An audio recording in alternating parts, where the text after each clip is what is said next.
So in the past, I have shown you guys my camera collection, but what I did not share with you guys was the full extent of my camera collection.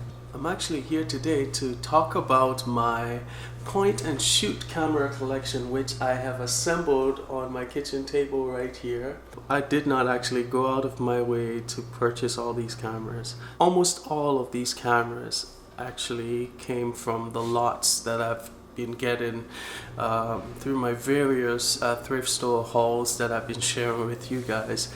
Every time I go to the thrift store, I get a haul. Usually I get about 5-6 point and shoot cameras, and I just keep them, you know. They also come with a ton of digital cameras, and I have, at a later date, maybe I'll share my digital camera collection as well. It's an accidental collection of cameras, but I must say I am pleased with it. I have nothing to complain about really, because I do enjoy shooting with these cameras as well, and in the future I'm hoping to sell a bunch of these cameras as well. So be on the lookout. Those of you that may be interested, be on the lookout. Check out my Amazon store.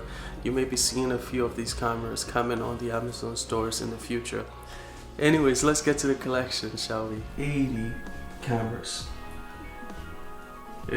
I was actually quite shocked because I thought I had about 50, but then I checked and I counted it was 80 cameras, guys. 80 cameras, and that's a ridiculous number of cameras. Now these cameras range from Canons to Fuji to Vivitars to Nikons actually, and Concord. And if you ask me what my favorite brand is, obviously it would be the Olympus brands, I would say, which I have assembled here, and also the Minolta brands. These cameras right in this row, the second row right here, are actually my favorite cameras, and I'm just gonna highlight some of them. This one here, the Minolta Supreme Freedom Zoom. I'm yet to shoot with this, but I really like the look of it. I did shoot with this one, and I thoroughly enjoyed it. And I did share that experience with you guys, and the results of this was similar to what you would get with these Olympus stylus cameras here. So that said, I have quite a few Olympus cameras as well. Those are certainly my prized cameras in this collection here. This one here is actually an odd one here. This is the Olympus Acura Zoom 105R. A lot of the reviews out there mostly focuses on the Olympus stylus cameras, which I have right there. This one is one that is often overlooked, but I think it's a really nice camera. And then also I have the Olympus MJU. This is the zoom version as well. See? And I do enjoy shooting with it. It's a nice little camera. I have 3 of these zooms. I have the Stylus Epic 115 right there. I'm not sure if there's battery in this one. No battery. I have the Zoom 170. That's a really long zoom here. No battery in it. And then I have the Zoom 105. This is actually the one that my last video that I did was about this camera. I got it new, practically new, from the lot that I shared with you guys. Very nice, in pristine shape. There are some cameras here that I would say are quite eccentric. I do have this camera here, which is I would say quite eccentric. It's transparent. It is a transparent camera. I like it. I think it's pretty cool. I like it a lot, actually. One of my favorites, Vivitar. There's this eccentric one here for kids, I guess. Bratz. The Bratz film camera, I guess. This one is now a collectible. I don't think these cameras, you would find them around, lying around that much. Yeah. There's this one here, Yunon, my only yellow camera. The thing you will notice is that most of the cameras were either gray or black, or some of them rose gold. You would hardly find a point and shoot camera that is white, for obvious reasons, because these were supposed to be carried around. They needed to be durable. You can't have them looking dirty, and white tends to show the dirt a bit more. This one still has this white look, no discoloration, which is awesome. It's quite heavy, actually. I like it a lot.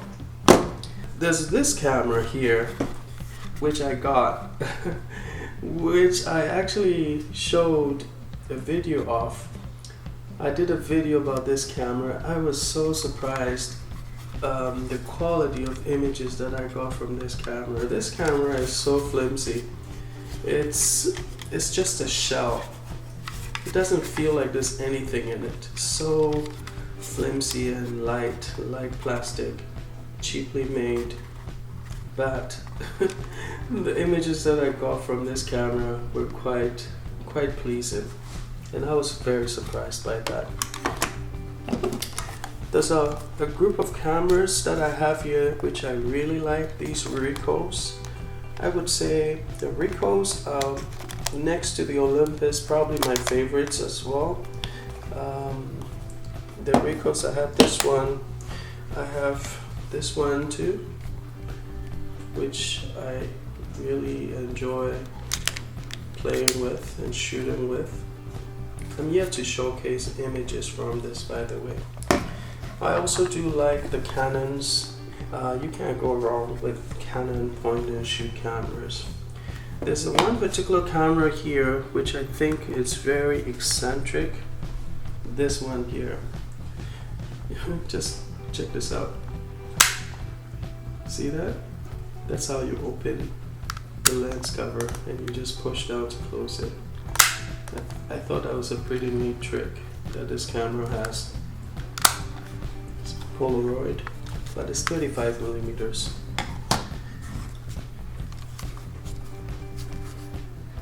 Some notable cameras are this one here, and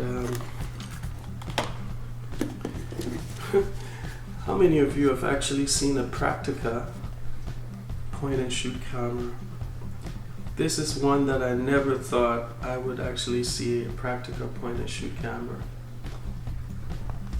Another camera that I really enjoy shooting with was this one right here. It's just a beautiful little camera.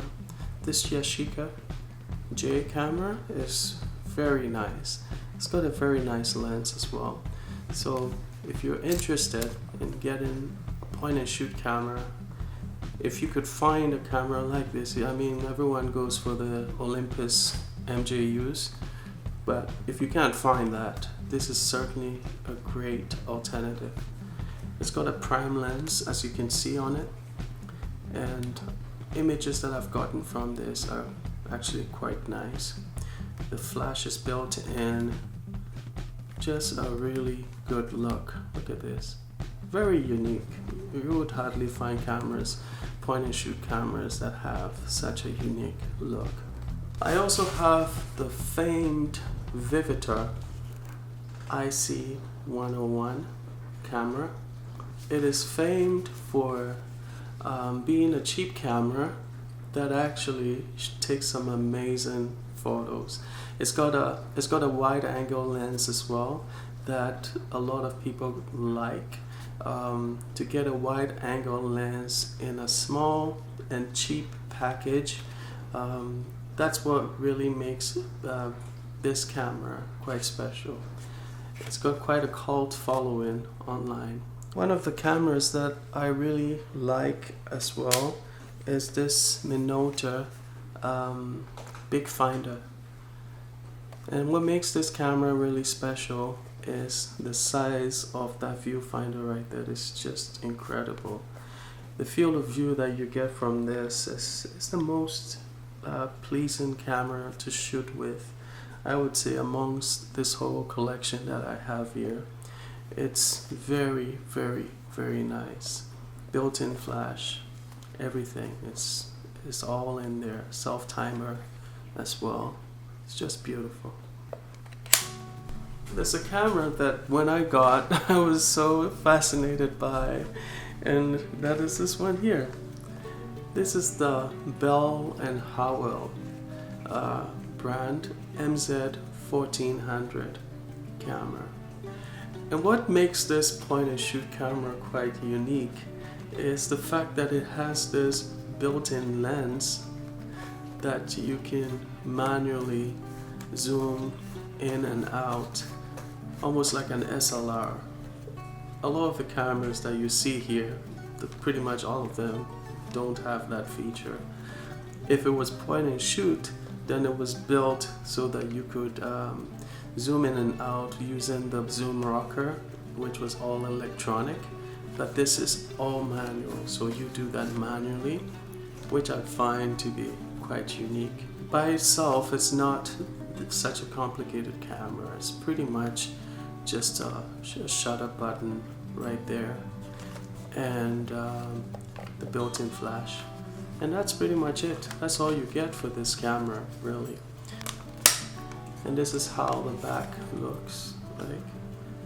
Nice on the inside, beautiful. Really nice camera to have.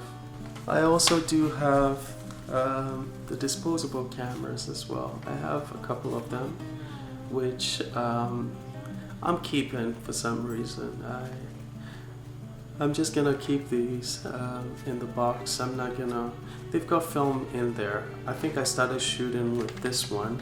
I'm just gonna keep it for a little while longer, and in the future maybe I'll just use up the film, and I will develop it and see how it turns out. But for now, I plan to keep these. In one of the lots that I shared with you guys, I had talked about this one here, which I got in the lot. This is a waterproof camera, which is quite a novelty, really, to have a waterproof film camera. I remember I had another one of this kind, and when I put it on my website back in the day, that was the first sale that I got on my website, which is filmphoto.net. Since then, I've moved most of my cameras for sale onto my Amazon link, but I intend to put links of my cameras for sale on Amazon on my website as well in the near future, so look out for that. But this was one of the cameras that sold the first time, and it sold to somebody in Germany, and it's quite a novelty to have a waterproof film camera. You would hardly find that these days. So I'm keeping this one. It's in the box and I don't intend to open it. This was actually a gift for somebody who never opened it. So it says, for the memories. But now it's mine. I got it from the thrift store, and it's mine now, but I intend to keep it in the box for a little while longer. I also have these cameras that are so cool really. They're the early versions of the point and shoot cameras. I have these from various manufacturers, various brands. I have the Pentax, the Canon, as you can see here. I have others as well, apart from these two here, but they're really nice. I really love these cameras. They're like SLRs, but with the convenience of the point and shoot format. I really enjoy shooting with these. The lenses are bigger usually, and they allow in a bit more light than your typical point and shoot. Very nice cameras. I would certainly recommend this type of point and shoot cameras to beginners rather than the really simple ones. At least with these ones, you get a bit more control over the way your image looks, and I'm all down for these cameras, guys. They do a good job. There's so much that I can share with you guys, but I just don't want to overwhelm you guys with a whole bunch of information. So in the future, I'll be picking up these cameras individually, and I will do a bit more overview of each of them as much as I can. Obviously, I'm limited for time. I don't have all kinds of time, but I try. I'm gonna try my best to cover as many of these cameras as possible and do some comparison. The next set of videos that I'll be doing, I'll actually be showcasing images from this stylus 115. I also had the 130 stylus 130, which I sold, which I have some images as well that I will be showcasing those images as well. And in the future, I'm hoping to do some comparisons between the various brands as well, the various models of the cameras. So anyways, I hope you guys enjoyed this episode, and it's been my pleasure to share this with you. You guys can help me out. You can actually like my videos, you can interact with it a bit more, and that actually helps this channel grow. So thanks so much in advance for all your help and for all your support. Thanks so much, guys. I hope you have a wonderful day, and as always, stay safe.